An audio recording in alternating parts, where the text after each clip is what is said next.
నీ కృప చేత రాజా నిన్ను బలపరిచి నడిపించమని. ఇదిగో రాజా నాయన వెత్తబడిన మాటలను బట్టి మా అందరితో మీరు మాట్లాడమని. మళ్ళా రాజా నాయన వాక్యపు వెలుగులు మమ్మల్ని అందరికీ నడిపించు. నీ రాకడికి మమ్మల్ని సిద్ధపరచమని. వచ్చిన బిడ్డలను బట్టి మీకు వందనాలు. ఇక నువ్వు ఏర్పాట్లో ఎవరైతే ఉన్నారో వారందరికీ నడిపించి ఇదిగో నిలబడుతున్న దైవజనుడు నీ పక్షమున నీవు నిలబెట్టుకున్న వాడై ఉన్నాడు. ఇదిగో కూర్చున్న బిడ్డలు నీ వారు, దూరం నుంచి వచ్చి రాజు మాట వింటున్న బిడ్డలు అందరితో మీరు మాట్లాడమని యేసు నామమున మనవి చేయుచున్నాము. ఆమేన్. దేవుని స్తోత్రం. రెండు చేతులిద్దాం బిగ్గరగాని. హల్లెలూయా. మంచిది ప్రియమైన బిడ్డలారా, మనము ప్రకటన గ్రంథాన్ని ఎన్నో దినాలు బట్టి మనం ఏం చేస్తున్నాం, ధ్యానము చేస్తూ ఉన్నాము. ఈ ప్రకటన గ్రంథములో ఆఖరి బోర 7వ బోర గురించి మనం వింటూ ఉన్నాము. 7వ బోరపిన ముగింపునకు సూచనగా మనకు కనబడుతుంది.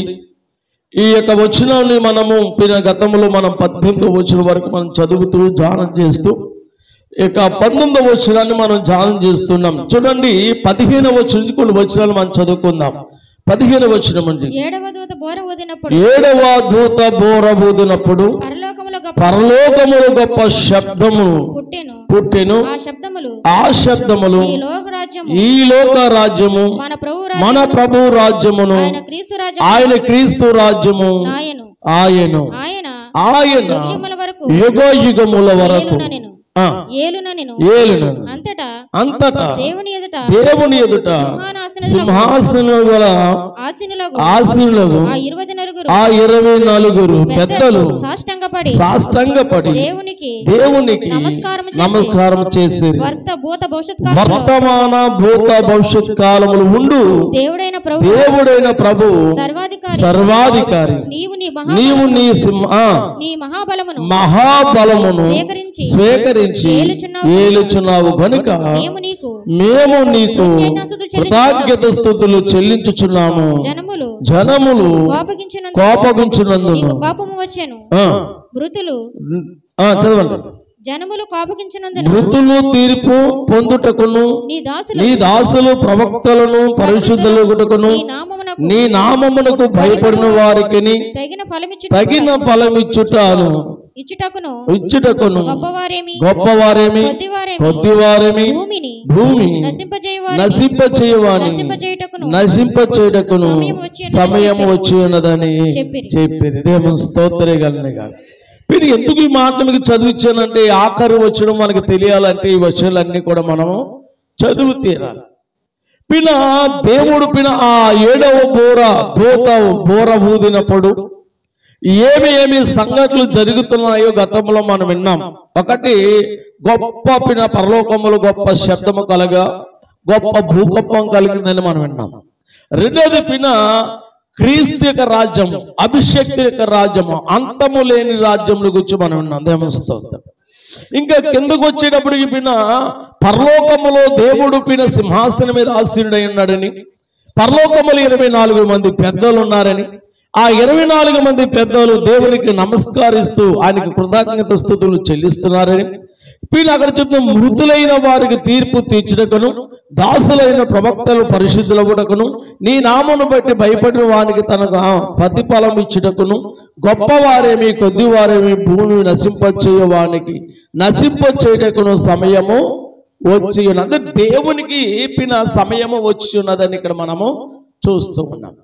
ఇంక ఈ 19వ వచనమునికి మనం వచ్చినప్పుడు అక్కడ కనబడుతుంది, మరియు పరలోకమందు దేవుని ఆలయము తెరవబడగా దేవుని నిబంధన మందసము.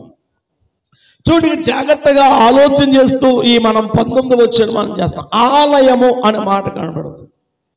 ఇది ఎక్కడ ఆలయము అని ఆలోచన చేస్తే పరలోకములో ఆయనకు ఆలయము తెరవబడుట చూచాను అని యోహాను తెలియజేస్తున్నాడు. దేవస్తోత్రం. అక్కడ తెరవబడినప్పుడు ఏం కనబడుతుందో దేవుని నిబంధన మందసం. దేవునికి నిబంధన మందసం అంటే ఆ మందసం ఎవరు? దేవుడైన దేవస్తోత్రం. కనుక ఆ మందసము పైన మానవుడికి చూచునేగా. ఇక్కడ మనం ఆలోచన చేస్తున్న మాట ఏంటంటే, దేవుడు పాత నిబంధన కాలంలో ఒక నిబంధన చేశారు. దానికి ముందుగా కొన్ని వచనాలు మనం వెనక్కి వెళ్తే అక్కడ చూస్తే ప్రకటన గ్రంథంలో 7వ అధ్యాయం 15వ వచనం చూస్తున్నాం. 7వ అధ్యాయం 15వ వచనం మనం చూస్తాం, చదవండి. అందువలన వారు దేవుని సింహాసనం ఎదుట ఉండిరి, రాత్రి పగలు ఆయన ఆలయములు ఆయనను సేవించుచున్నారు. సింహాసనుడైన వాడు తానే తన గుడారము వారి మీద కప్పును. అంటే ఇప్పుడు పరలోకములో దేవుని యొక్క ఆలయములో నిత్యము ఏం చేస్తున్నారట? నిత్యము దేవుని ఏం చేస్తున్నారు? ఆరాధిస్తూ ఉన్నారు. మనము కూడా దేవుని అప్పుడప్పుడు ఆరాధించే క్రైస్తవులుగా ఉండకూడదు, లేదా అప్పుడప్పుడు మందిరానికి వచ్చే విశ్వాసులుగా ఉండకూడదు. పని ఉంటే పనికి వెళ్ళిపోయే వారిగా, పని లేకపోతే గుడికి వచ్చేవారిగా విశ్వాసులుగా ఉండకూడదు. పని ఉన్న ఒకలాగా ఉండాలి, పని లేకపోయినా ఆదివారం ఆరాధనకు వచ్చే విశ్వాసులుగా ఉండాలి. నువ్వు అలాగ వచ్చి రాని ఏదో విని ఏదో లేని అలాగుంటే మన విశ్వాసం బలపరచబడదు, మనం భక్తి గలవారిగా చేయబడలేదు. ప్రతి ఆదివారం మానక క్రమము కలిగిన విశ్వాసిగా ఉండాలి. దేవుని స్తోత్రం చెప్పాలి. సాధ్యమంత మొట్టికి ప్రియంగా ఆదివారం దేవుని యొక్క మందిరంలో కుటుంబాలతో ఉండడానికి ఏం చేయాలి? ప్రయత్నము చేయాలి. నీకు ఎంత పని ఉండవండి, ఎవరి దగ్గర నేను పని చేయాలి. నువ్వు పని చేసేటప్పుడే, నువ్వు పని అడుగుతున్నప్పుడే అక్కడ నువ్వు ఖచ్చితంగా నీకు ఆదివారం సెలవు ఉన్న పనికి వెళ్ళాలి. దేవుని స్తోత్రం. నీ పని కొరకు దేవుని సన్నిధి దొంగలించకూడదు, నీ పని కొరకు దేవుని సన్నిధిని దూరం అయిపోకూడదు. పోనీ ఒక వారం కాకపోతే 2వ వారం అని కనబడతారంటే 2వ వారం కూడా కనబడిన విశ్వాసులు చాలా మంది ఉన్నారు. అంటే ఆదివారం మనకి ఎంత ప్రాముఖ్యమైన దినమో మన విశ్వాసులుగా విశ్వాస జీవితంలో ఆలోచన చేసుకోవాలి. ఇక నిత్యము ఆరాధించాలి. అంటే అప్పుడప్పుడు ఆరాధించేవారు అక్కడ 24 మంది పెద్దలు, దూతలు పరలోకములో దేవుని సన్నిధిలో ఏం చేస్తున్నారంటే రాత్రి పగళ్ళు ఆయనను ఆలయములో స్తుతిస్తూ ఉన్నారు. దేవుని స్తోత్రం. అందుకే పేతురు యోహాను చూడండి, మీరు 3 గంటల సమయంలో ప్రార్థన కాల సమయమున వారు దేవుని యొక్క మందిరమునికి వెళుతూ ఉన్నారు.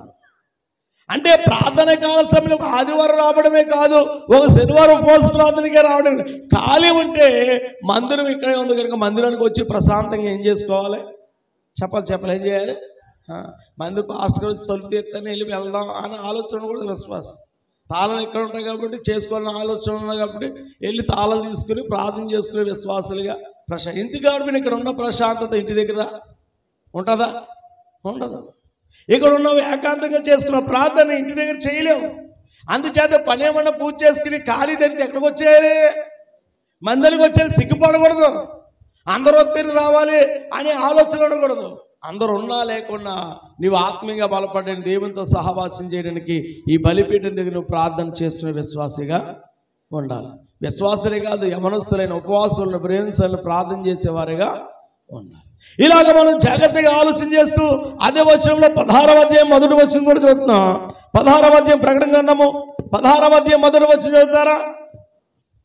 16వ అధ్యాయం. మరియు మీరు పోయి దేవుని కోపంతో నిండిన ఆ 7 పాత్రలను భూమి మీద కుమ్మరించుడని. చూడండి అక్కడ ఏంటంటే 7 పాత్రలను భూమి మీద కుమ్మరించమని ఆలయములో నుండి ఒక స్వరము ఆ 7 దేవదూతలతో చెప్పగా వింటిని. దేవుని స్తోత్రం గాక. అంటే మనం చూసాం కదా, 7 పాత్రలు 7 బోరలు ఊదినప్పుడు ఒక్కొక్క పాత్ర భూమి మీద ఒలిగింప చేసినప్పుడు మరి అక్కడ ఏవేవి సంగతులు జరిగినాయో, మొదటి బోర ఊదినప్పుడు, 2వ బోర ఊదినప్పుడు, 3వ బోర ఊదినప్పుడు, 4వ బోర ఊదినప్పుడు, 5వ బోర ఊదినప్పుడు, 7వ బోర ఊదినప్పుడు ఏం జరుగుతుందనే సంగతి మనం చూసినప్పుడు దేవస్తుంది.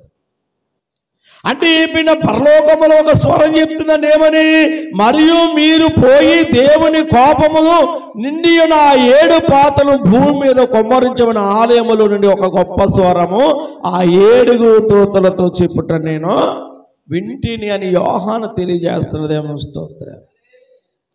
ఇలాగ మనం ధ్యానం చేసుకుంటూ మనతో నిర్మాకాండానికి వచ్చేది వరంబడిక పెట్టిన గురించి మనం ఆలోచన చేస్తున్నాం.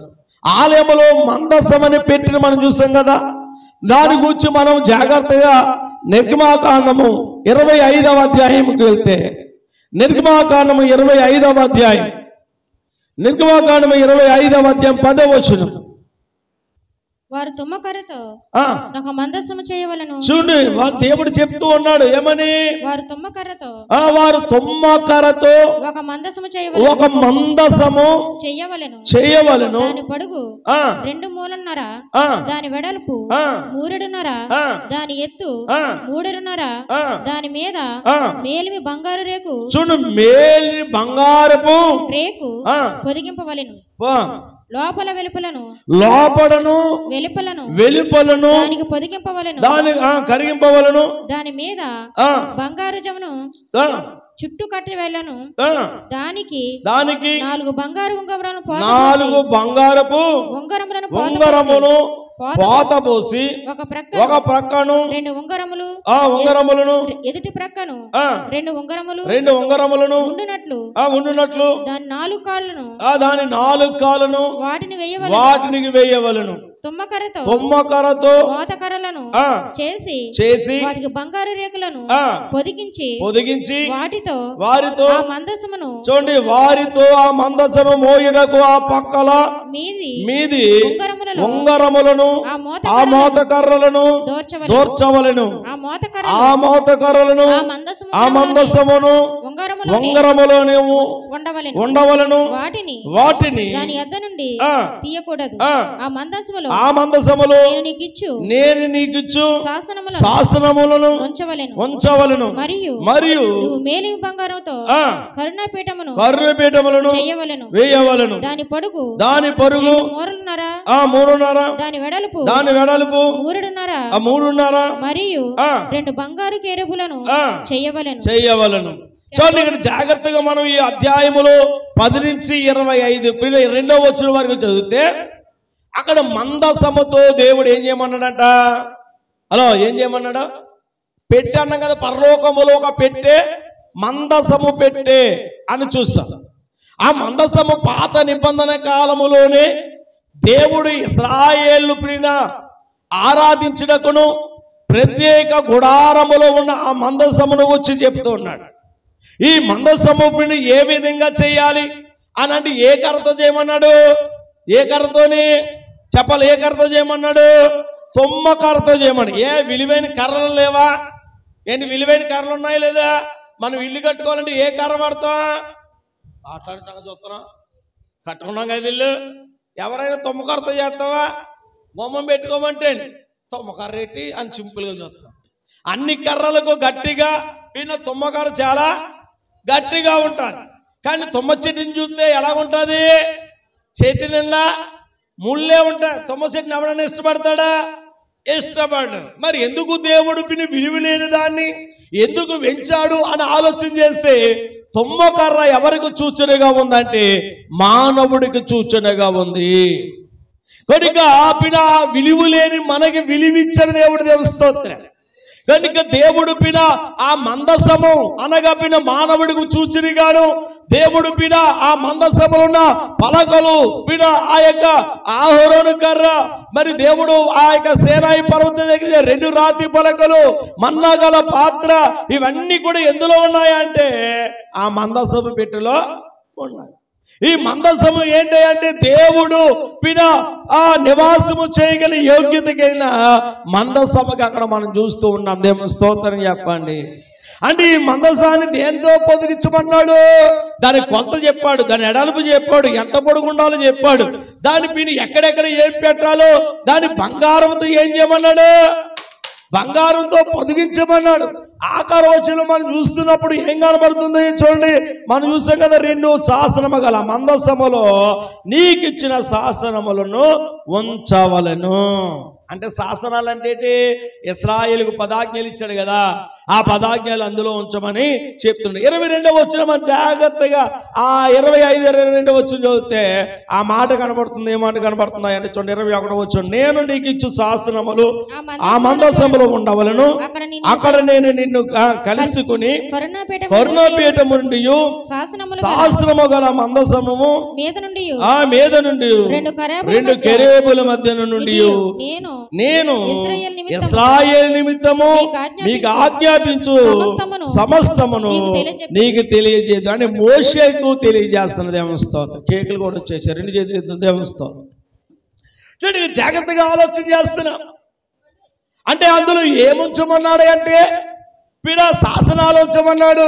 అంతేకాదు దేవుడు ఎక్కడి నుంచి మాట్లాడుతుందా, ఆ మందసభలో నుంచి, ఆ యొక్క ప్రియులైన కెరూబుల యొక్క మధ్య నుంచి దేవుడు ఇశ్రాయేలు ప్రజలకు ఏమి తెలియచేయాలో అది నీకు తెలియజేస్తాడని మోషేకి తెలియజేస్తున్నాడు దేవుని స్తోత్రం. అంటే దేవుడు ఆలయములో ఎవరున్నాయంటే దేవుని యొక్క మందసం ఉంది. దేవుని స్తోత్రం. పరలోక ఆలయములు ఏముంది? దేవుని యొక్క మందసము ఉంది. మనం చదువుకున్న వాక్యం అని మనం ఇంకా ముందుకెళ్తే ఎబ్రీ పత్రిక వెళ్దాం. ఎబ్రీ పత్రికలో చాలా జాగ్రత్తగా మనం ఆలోచన చేస్తూ ఎబ్రీ పత్రిక 9వ అధ్యాయము 4వ వచనం 9:4 చదువుతున్నాం. 9వ అధ్యాయం 4వ వచనం చదివితే అన్నాడు, అందులో సువర్ణ ధూపవర్తియు అంతటా బంగారు రేకులతో తాపబడిన నిబంధన మందసము ఉండెను. ఆ మందసము మన్నాగల పాత్రను బంగారు పాత్రయు సిగిరించిన అహరోను చేతికారయు నిబంధన పలకలను ఉండెను. దేవుని స్తోత్రం. ఆ మందసములు ఏమున్నాయంట అంటే దేవుడు ఇశ్రాయేలు పిలిచండి, మోషే కర్ర ఇచ్చాడు. మోషే చేతిలో ఏముంది? కర్ర ఉంది. ఆ కర్రతో ఎన్ని అద్భుతాలు చేశాడు. నిర్గమాకాండంలో మనం చూస్తాం కదా. నదిని కొట్టాడు, తర్వాత అరణ్యములోకి వచ్చేటప్పటికి ఆ సముద్రం దగ్గరికి వచ్చాడు. సముద్రం ఏమైంది? పాయలయ్యింది. ఆ కర్రతోనే బండతో కొట్టాడు. ఎన్నెన్నో ఆ అద్భుతమైన కార్యాలు చేసిన ఆ కర్ర, అహరోను కర్ర ప్రియందేవుని బిడ్డలారా ఆ మందసములో ఉందని సిగిరించిన అహరోను కర్ర. రెండోది ఇంకేం చెప్తాడు? మన్నా గల బంగారు పాత్ర. మన్నా చూడండి, అరణ్యములు రాత్రి కూడా మాట్లాడుకుంటున్నాం. ఇశ్రాయేలు ప్రజలు ఏ ఆహారం తిన్నారని, ఇశ్రాయేలు ఏ ఆహారం తిన్నారని ఆకాశం నుండి దేవుడు మన్నాను. ఎవరి ఆహారం అది? చెప్పాలి, ఎవరి ఆహారం అది? గట్టి ఎవరి ఆహారం అది? దేవదూత లేక ఆహారము. దేవదూతలకు దేవుడు ఇచ్చిన ఆ ఆహారం ఎవరు తిన్నారు? ఇశ్రాయేలు ప్రజలు. ఎన్ని రోజులు తిన్నారు? వెనక్కి చూసుకోండి. 40 సంవత్సరములు. దేవుని స్తోత్రం. 40 సంవత్సరములు ఒక రోజు కాదు, 2 రోజులు కాదు, వారు కాదు, నెల కాదు, సంవత్సరము కాదు, 40 సంవత్సరాలు పరలోకం నుండి దేవతలు ఏ భోజనం అయితే భుజించాయో ఆ భోజనం దేవుడు ఇశ్రాయేలు ప్రజలకే పెట్టాడు. ఆ పాత్ర ఎలాంటి పాత్ర? బంగారపు పాత్ర. ఇంకా మూడోది మనం చూసాం. ఇంకేంటి? 2 రాతి పలకలు. సీనాయి పర్వతం మీద దేవుడు ఇశ్రాయేలుకి ఆ రాతి పలకలు పదాజ్ఞలు ఇచ్చాడు కదా. ఆ శాస్త్రము గల పలకలు కూడా ఎందులో ఉన్నాయంటే ఈ మందసములో ఉన్నాయి. మందసం అనే పెట్టిలో ఏమన్నా చెప్పండి. ఇప్పుడు మందసం అనే పెట్టిలో ఏమున్నాయి? ఒక బంగారు పాత్ర, 2 అహరోను చేతికర్ర, 3 పలకలు అంటే శాసనముల గల పలకలు. ఇప్పుడు చెప్పండి, మందసములు ఏమున్నాయి? వీళ్ళు చెప్పండి, మందసం ఏమన్నా చెప్పండి అమ్మా. బంగారమా? మందసం ఏంది? మన్నాగల, చెప్పండి, మన్నాగల బంగారు పాత్ర. అందరూ చెప్పండి, మన్నాగల బంగారు పాత్ర. 2 అహరోను చేతి కర్ర. అందరూ చెప్పండి, అహరోను చేతి కర్ర. 3 శాసనాలు గల పలకలు. ఇప్పుడు చెప్పండి, శాసనాలు గల పలకలు. ఎందులో ఉన్నాయి? 3ని ఇంట్లోనే చెప్పండి. ఎందులోనే? మందసము కలిగిన పెట్టిలో ఉన్నాయి. పెట్టి ఇప్పుడు మనం చదువుకున్న పరలోకములో ఎక్కడ చదువు మాట. ఇప్పుడు మన చదువు 19వ వచనానికి వచ్చేస్తే చూడండి, 11వ అధ్యాయం 19వ వచనం మనం చదువుతారు. ఒకసారి మాట చదవండి. మరియు పరలోకమందు దేవుని ఆలయంలో తెరవబడగా దేవుని నిబంధనము ఆ మందసము ఆయన ఆలయములో ఉండెను. మందసము. ఇప్పుడు వరకు దేని గురించి మనం మాట్లాడుకున్నా? మందసమును గురించి మాట్లాడుతున్నాం. ఇంకా పెట్టిన గురించి మనం జాగ్రత్తగా ఆలోచన చేస్తే ఇంకా ముందుకు వెళ్తున్నప్పుడు ఈ లోకము వడంగా మందస్సము, పరలోకములు నిజమైన మందస్సముగా కనబడుతుంది. ఆ ఎబ్రీ పత్రికలోనే 8వ అధ్యాయం రండి. 8వ అధ్యాయంలో 1వ వచనం మనం చదువుతున్నాం. 1వ వచనం, మేము వివరించుచున్న సంగతిలోని సారాంశమేమనగా అది చూడండి, మనకు అట్టి ప్రధాన యాజకుడు ఒకడు ఉన్నాడు. ఆయన అది చూడు, పరిశుద్ధ ఆలయమునకు అనగా మనుషులు కాక ప్రభువే స్థాపించిన నిజమైన గుడారమునకు పరిసారకుడై ఉండి పరలోకమందు మహాబహుని సింహాసనముకు పురిపార్శ్వమున ఆసీనుడై ఉన్నాడు. దేవస్తోత్రం. దేవుడు ఎక్కడ ఆసీనుడై ఉన్నాడంటే పరలోకములో ఆసీనుడై ఉన్నాడు. ఇక్కడ మనం పుట్టినట్లు అక్కడ చూస్తే చూడండి, అక్కడ జాగ్రత్తగా అలా జాన చేస్తూ 2 పరిశుద్ధ ఆలయమునకు అనగా 2 అనే మాట భాషంతలో పరిశుద్ధ పరుచుటకు. 2వ దగ్గర ఇంకా 3 అనే అంకి కనబడుతుంది. ఆ 3 అనే అంకి చూసేటప్పటికి ఏం కనబడుతుంది?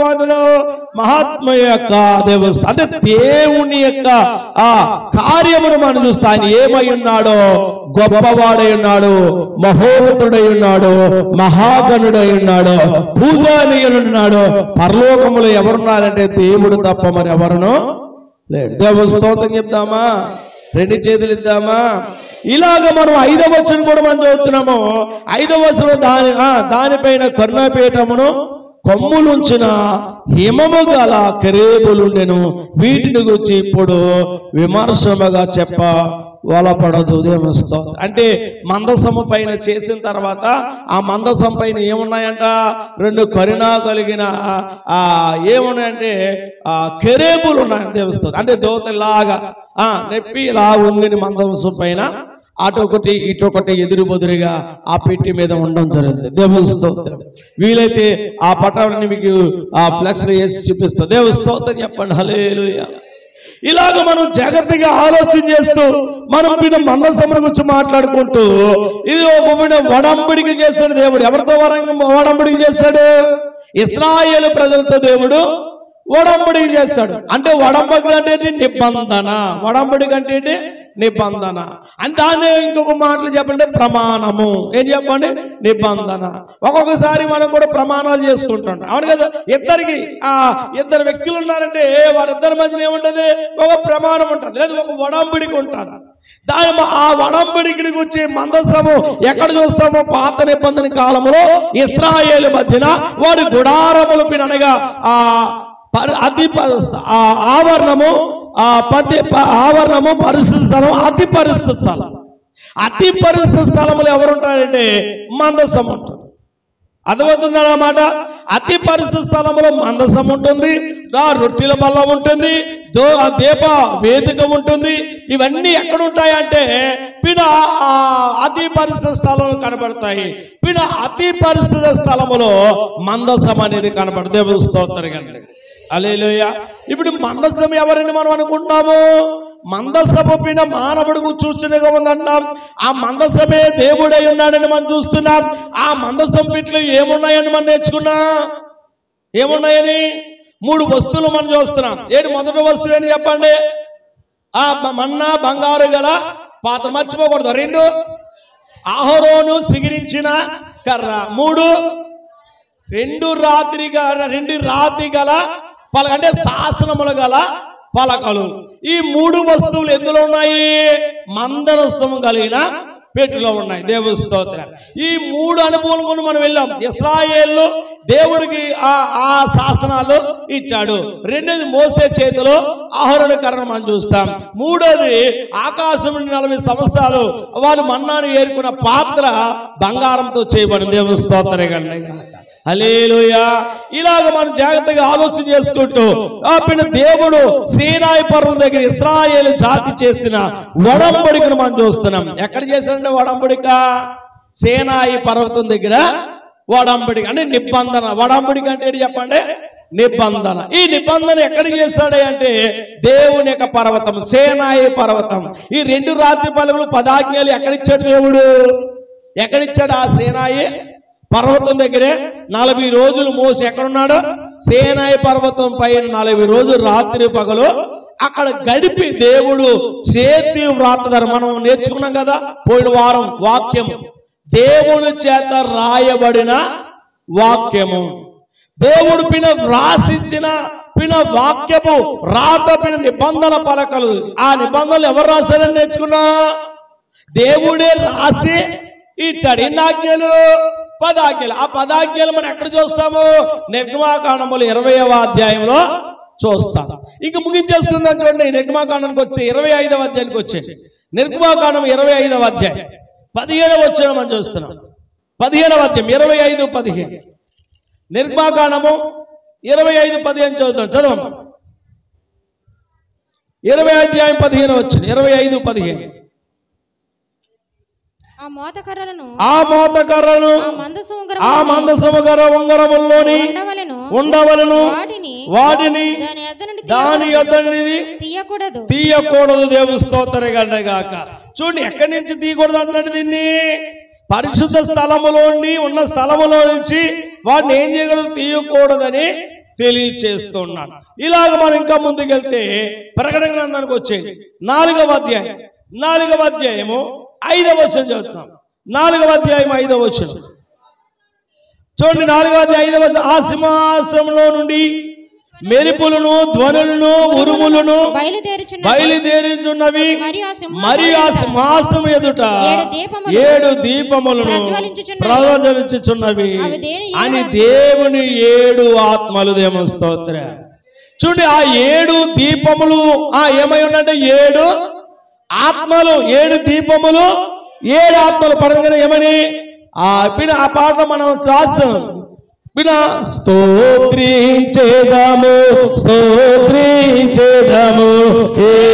యేసుదేవుడా, స్తోత్రించేదము యేసుదేవుడా, మా జీవనాదా స్తోత్రించేదము, మా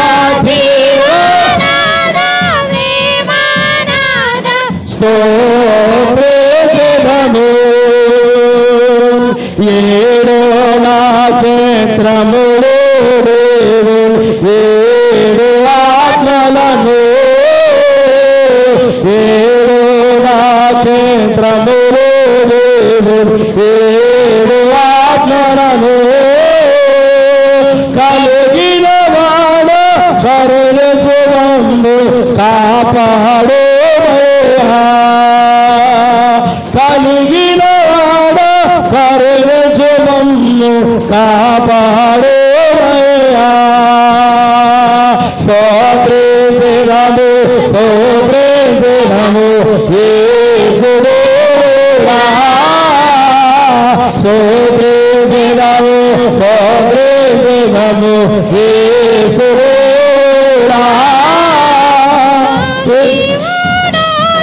ప్రేమనాదా స్తోత్రించెదము, మా జీవనాదా స్తోత్రించెదము. హల్లెలూయా. ఇప్పుడు అర్థమైందా? ఆ 7 ఆ వృక్షములో 7 దీపములు దేనికి సూచనగా? 7 ఆత్మలకు సూచనగా ఉన్నాయి, 7 సంఘాలకు సూచనగా ఉన్నాయి. 7 అనే మాట చాలా చాలా ప్రాముఖ్యమైనది బైబిల్ గ్రంథంలో. దేవుని స్తోత్రం. ఏం చెప్పండి? 7 అనే అంకె పరిపూర్ణకు సూచనగా ఉంది. 7 సంఘాలు చూసాం, 7 పాత్రలు చూసాం, 7 బోర్లు చూసాం. ఏంటి ఇంకేం చూసాం? ఇంకా ఇక్కడ మనం చూస్తున్న మాట 7 దీపస్తంభములు. ఇంకా మనం ముందుకు వెళ్తే 8వ అధ్యాయానికి వస్తున్నాం. 8వ అధ్యాయంలో 5వ వచనం మనం చదువుతున్నాం. 8వ అధ్యాయము 5వ వచనం కూడా మనం జాగ్రత్తగా ఆలోచన చేస్తే 5వ వచనం చూడ. ఆ ధూపార్తిని తీసుకుని బలిపీఠము పైనున్న నిప్పులతో దాన్ని నింపి భూమి మీద పడవేగా ఉరుములను ధ్వనులను మెరుపులను భూకంపములు కలిగేను. స్తోత్ర.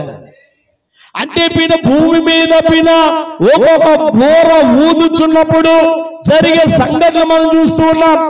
ఈ 7వ దూర పీన మనం ఊదుకుంటున్న 16వ అధ్యాయంకి వచ్చేయండి. 16వ అధ్యాయం 18వ వచనం చూస్తున్నాం. 16వ అధ్యాయము 18వ వచనం. అప్పుడు మెరుపులను జాగ్రత్త చేద్దాం. 16వ అధ్యాయం 18వ వచనం చూస్తే అప్పుడు మెరుపులను ధ్వనులను ఉరుములను పుట్టెను, పెద్ద భూకంపము కలిగెను. మనుషులు భూమి మీద పుట్టిన మొదలుకొని అట్టి మహాభూకంపము కలగలేదు, అది అంతము గొప్పది. అంటే మీరు ఏం కలగబోతుంది భూమి మీద? మనం చూసాం అక్కడక్కడ ఏం కలుగుతున్నాయి. వాళ్ళ బొంబాయిలో భూకంపం వచ్చింది, వాళ్ళ అమెరికాలో భూకంపం వచ్చింది, లేదా అక్కడ భూకంపం వచ్చింది, అక్కడ ఎలా కదిలింది, అక్కడ ఎలా కలిగింది, జనాలందరూ పారిపోయారు, బయటకు వచ్చారు అనే సంగతులు ఎన్నోసార్లు మనం విన్నాం. పేపర్లో, టీవీలో కూడా చూచాం. కానీ ఈ భూకంపం అంతటా వస్తుంది. అది అంతానికి చూసినా ఉన్నదని చెప్తారు. అక్కడ మీరు వచ్చే రాకడ జమలో ఆ 7వ బూర ఊదినప్పుడు జరిగే సంఘటన చూద్దాం. ఏమిటంటే మనం చదువుకున్న వాక్య భాగంకి వచ్చేద్దాం. మనం చదువుకున్న వాక్య భాగంలో 11వ అధ్యాయం 19వ వచనం 11, 19 ఏం చూసాము? అప్పుడు మెరుపులను ధ్వనులను ఉరుములను భూకంపమును వడగండ్లు పుట్టెను. ఏం పుడతాయంట? భూకంపాలు వస్తాయి, వడగండ్లు వస్తాయి. అబ్బా వడగండ్లు, ఏ వడగండ్లు? పీడా మనం చూస్తే కదా వర్షం వచ్చాడు ఎంత గంటలకి కుట్టేస్తుంటే ఇంట్లో పడిపోతాం. అదే పెంకి నీళ్ళన్నీ పెంకులు ఏమైపోతాయి? పగిలిపోతాం, బదలసిపోతుంటాయి. కానీ ఆ దినమని చిన్న చిన్న వడగలు వడగండ్లు కురిచే రోజు, భూమి సగం అయ్యే రోజు, వడగండ్ల కురిచే రోజు, భూమి సగం అయ్యే రోజు, చెట్టుకొక్కరే పుట్టకొక్కరై ఆరాధుల వారిచే రోజు, చెట్టుకొక్కరే పుట్టకొక్కరై ఆరాధుల వారిచే రోజు, ఆ రోజు శ్రమ నుంచి తప్పించి నాదుడలేడు, ఆ రోజు శ్రమ నుంచి తప్పించి నాదుడలేడు, అదే అదే ఆ రోజు యేసయ్య ఉగ్రత రోజు, ఏడేల శ్రమల రోజు, పాపులంతా వేచే రోజు, అదే అదే ఆ రోజు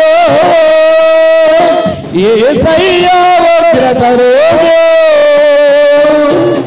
హల్లెలూయా. ఆ రోజు పిన ఎవడు కూడా, ఏ మానవుడు, ఏ మనిషి కూడా తప్పించే చాలలేడు.